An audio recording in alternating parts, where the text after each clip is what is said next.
Excellent. Right. Okay. Thank you very much, Etienne, and thank you very much, everyone. And I'm happy to spend 10 minutes of my time with you today with this was Africa webinar or discussion and also in Egypt. Thanks, Blessing, for asking me for my time, and I'm happy to see some old friends, Kevin, and also a lot of other people who are interested in African aquaculture. I can see many people sort of lined up in the panel discussion and who are very experienced also in Africa and rest of the world with aquaculture. Therefore, I will spend my 10 minutes, more of the 10 minutes, to talk about the International Year of Artisanal Fisheries and Aquaculture.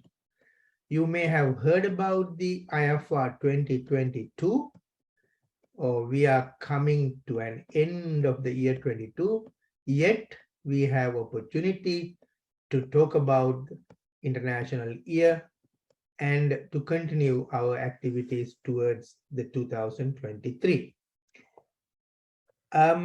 The background and objectives of the International Year, there's a history for the IYAFA 22. In 2014, FAO Committee on Fisheries, the 31st session, endorsed that small-scale fisheries guidelines are important, and it was an agreement, international agreement on the internet small-scale fisheries guidelines, which are definitely being already used in the African region. In 2016, FAO Committee on Fisheries and a group of Latin American Caribbean countries proposed an International Year of Artisanal Fisheries and Aquaculture. From that proposal in 2016, in 2017, United Nations General Assembly declared 2022 as the International Year of Artisanal Fisheries and Aquaculture, IYAFA 22, with FAO as the lead UN agency. In 2022, that is this year, the International Year of Artisanal Fisheries and Aquaculture started its celebration in January. So you can, from here, you can see how the small-scale fisheries and artisanal fisheries and aquaculture is being given the impetus by the United Nations, and considering and reflecting the importance of small-scale fisheries and aquaculture can bring to humanity. The objective of the IYAFA 2022 is to enhance global awareness, understanding, and actions to support the contribution of sustainable development of small-scale artisanal fisheries and aquaculture, especially to food security and nutrition, poverty eradication, and use of natural resources, and also to promote the dialogue and collaboration among small-scale artisanal fishers, the fish farmers, fish workers, governments, and other partners and stakeholders to further strengthen their capacity to enhance fisheries and aquaculture sustainability, social development, and well-being. Two main words that we use here is small-scale fisheries or artisanal fisheries and small-scale aquaculture. As you all know, small-scale aquaculture is something that we cannot not to give priority in when we talk about global aquaculture. Still, in my mind, still I believe 70% or more global aquaculture is produced by the smallholders and small-scale sector, which is extremely important community that requires support, recognition, and to give a hand to their improvement for the future. IYAFA is governed by an international steering committee. I'm happy to say that the World Aquaculture Society is a major component of the IYAFA 2022, and that me representing the IYAFA steering committee, I work with the committee as the vice chair. So the committee provides guidance and assistance to activities for the year 22. It mobilizes political and financial support.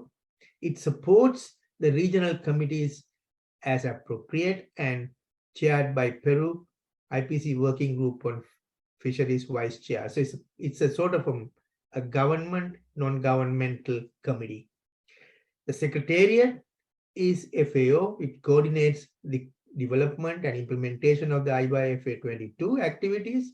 It prepares regular reports, documents to inform UN bodies, stakeholders, and the general public. The COP26 discussions, which might come up in the coming weeks, definitely will be talking about fisheries and aquaculture. IYAFA International Steering Committee has a membership. I do not need to read, but you can see that World Aquaculture Society sits there firmly.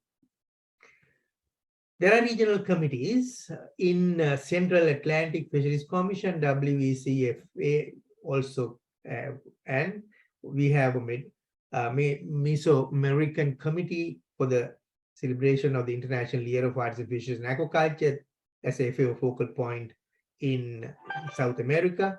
And also we have a focal point in Chile, again FAO. There are a couple of committees providing the support for this international committee.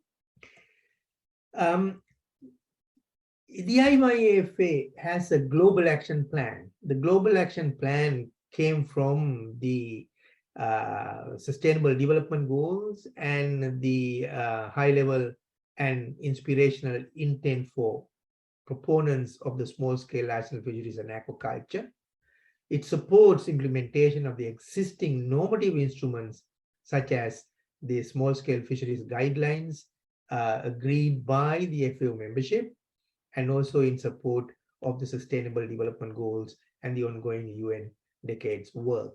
So this global action plan is very detailed. I will let you know where it is, but it is worth visiting and to understand what exactly IYAFA is leading towards.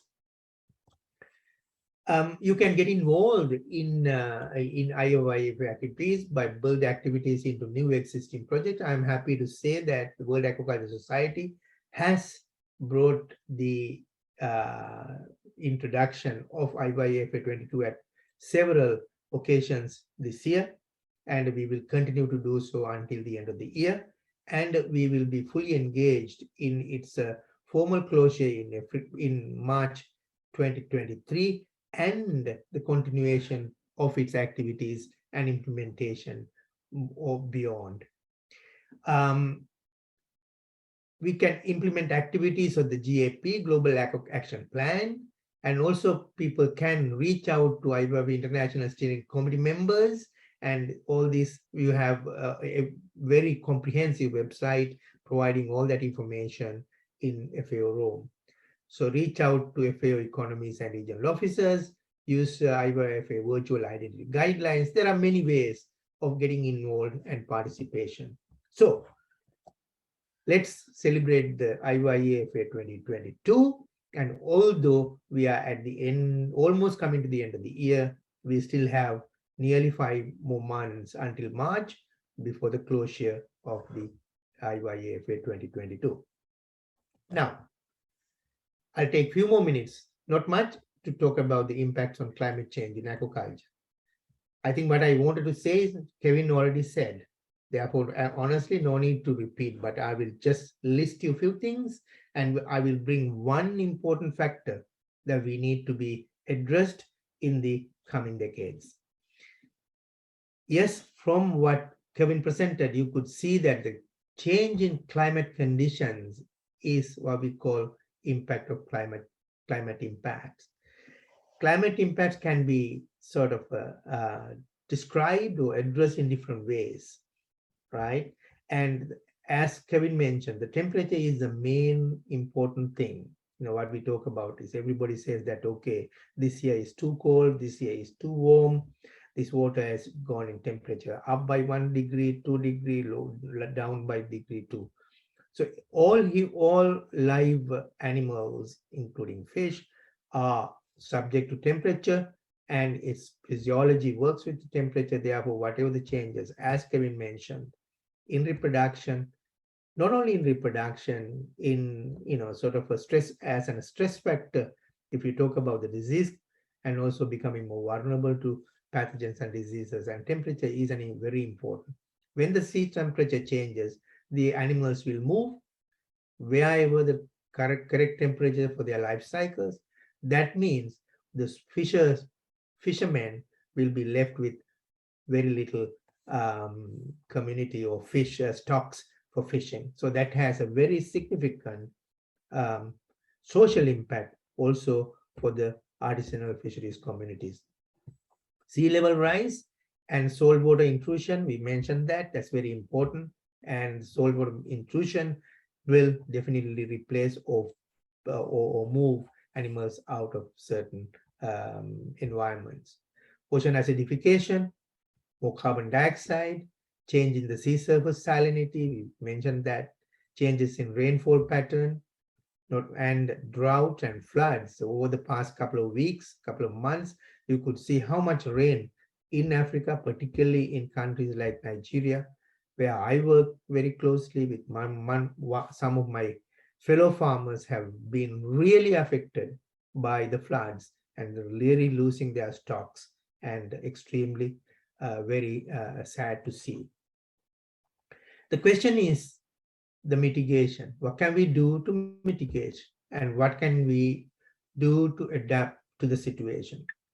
Some good research and reviews are available, but our knowledge is still limited. Sorry for my spelling here. I think we don't know a lot about sort of a detailed climate change impacts that will prevent us from coming up and developing good mitigation and adaptation strategies. Therefore, more targeted research is required, especially for the species of importance to smallholders.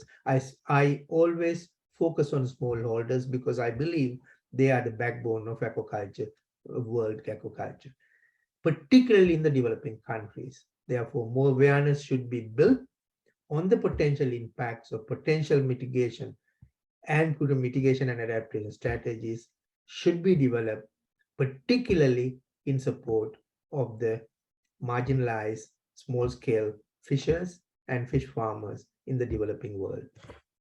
Thank you very much.